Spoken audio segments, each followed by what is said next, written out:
Tsp Pencil, and this week I'm going to show you how to make an apple tray bake or a raspberry and chocolate chip tray bake. For this recipe you're going to need 225 grams of butter, 450 grams of cooking apples, half a lemon juiced, 280 grams of golden caster sugar, 4 eggs, 2 teaspoons of vanilla extract, 350 grams of self-raising flour, 2 teaspoons of baking powder and some Demerara sugar to sprinkle. If you are making a raspberry and chocolate chip tray bake, you will need 150 grams of fresh raspberries that have been washed and 100 grams of your favourite chocolate chips. For this recipe, you're going to need a tin approximately 27 centimetres by 20 centimetres. You need to preheat your oven to 160 degrees centigrade. Today I'm using a fan oven. If you were using a conventional oven, you'll need to have it at 180 degrees centigrade. That's without a fan. To start off with, you need to wipe down your surfaces with a warm soapy cloth. And then finish by spraying down your surfaces with a disinfectant. You can always wipe this off with a clean paper towel. The first thing we need to do is we need to grease our tin using a little of our butter or our margarine. You'll need a pencil for this exercise. So draw around the base with your pencil. Take your tin off and you should be able to see the outline. Continue each of your lines freehand. Cross and a tick on every alternate line. This will show you your cutting point of where you're cutting up to. So if you're cutting across the tick line, this would be the point in which you'd stop cutting. I'm going to recommend now that you turn your piece of paper over and fold along the lines that you can see.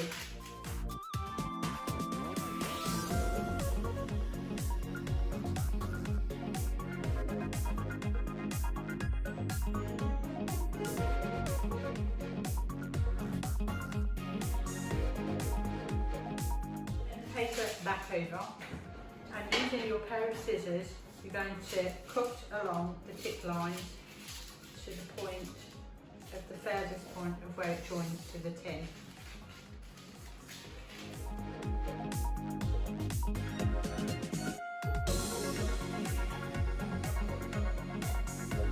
Turn your piece of paper over now, you should have a net in order to be able to line your tin. Bits that are extra will fold round and you can use more margarine almost as if glue in order to line your tin. If your sides are too high, you can trim them down so that they don't catch the oven element. By the time you've done your trimming, you should have a perfectly lined tin in order to pour your mixture cake batter into. Cut your lemon in half so that you can squeeze half of it ready to put over to your lemons, ready to stop them from going brown, which causes oxidisation. If you fill this with salt, you can put it into your fridge, which will make your fridge smell nice and it will absorb any bad odours within your fridge. Cut off the base of your apple.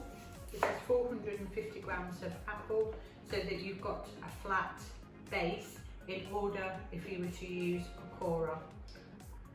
Then peel your apples, remove all of the skin.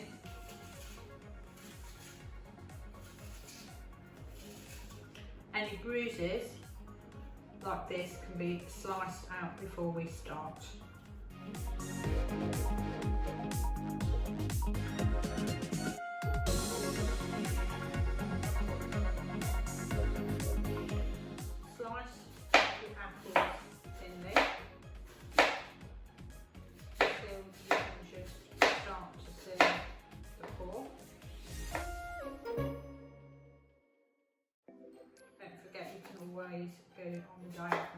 well if you want to use all of your apples up. So put them in a pile on your board or into a bowl, and then sprinkle over your lemon juice, either from the other half of your lemon or the lemon which you squeezed earlier. So to start, what you're going to do is you're going to put the butter,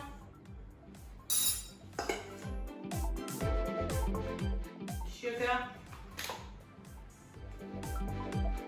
flour, 2 teaspoons of baking powder,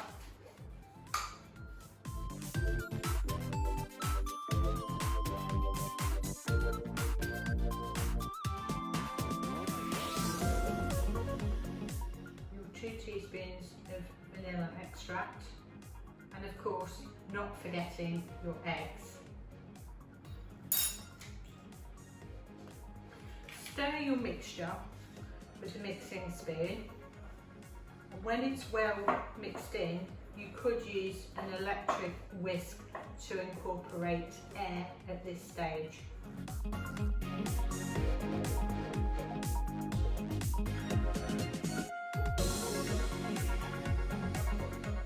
Okay, so we're going to start the layering of the Dorset apple trade egg. So you're going to place half of your mixture into your lined tin. Then what you're going to do is use the back of your spoon just to spread out your mixture.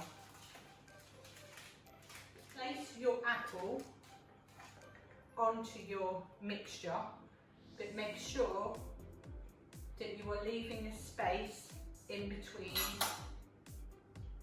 each of the apples so that you allow the sponge to form. Once you've done that, you're going to place the remainder of the other half of the mixture onto the apples. Spread out your mixture again. Place some more apples on top.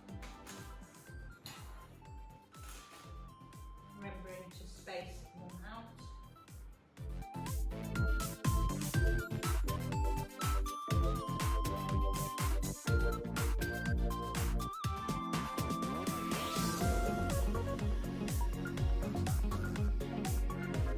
And then sprinkle your brown sugar over the top of your apples, which will make it caramelise and give a crunchy texture. So you're going to put your half of your mixture into the base of your tin, and then you're going to use the back of your spoon for spreading out your mixture like so.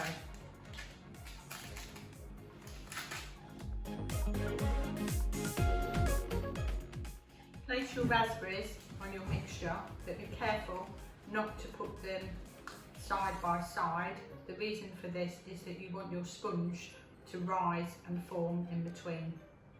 You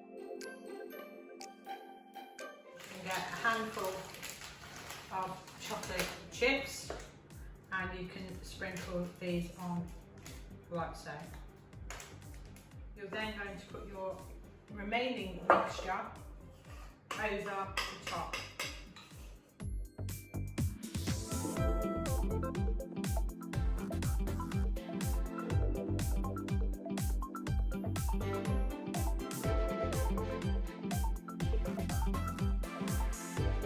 So you could also have a go at trying out different alternatives. So here I've layered some raspberries and chocolate chip, and this one is my Dorset apple trade egg. Place in the oven 45 to 50 minutes, 160 degrees centigrade on a fan oven. So how will you know when your trade egg is ready? Well, first of all, it will be risen, and second of all, it should be golden. So you can either use a skewer or you could use another implement such as my long fork, and you are looking for it to come out clean. If it comes out clean, you know it's done. Okay, I'm going to do the same with this one here. Now this one, you can see there's a little bit of mixture going on, so I'm going to put that in for a further 10 minutes.